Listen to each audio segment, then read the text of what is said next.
Oi pessoal, tudo bem? Aqui é a Maiane, dona da loja AME, e estarei aqui mostrando para vocês um dos nossos produtos da loja, certo? Esse aqui é um ventilador portátil, tá? Ele é 2 em 1, ele é ventilador e umidificador, né? O difusor. Então estarei aqui mostrando para vocês detalhes, né? Que não tem no vídeo anterior. E é isso, vamos lá.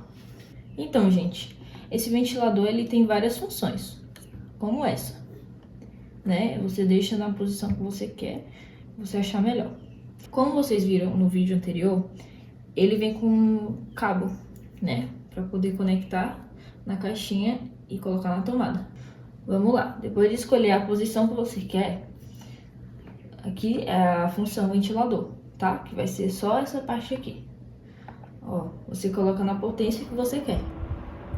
Esse é o nível 1, o 2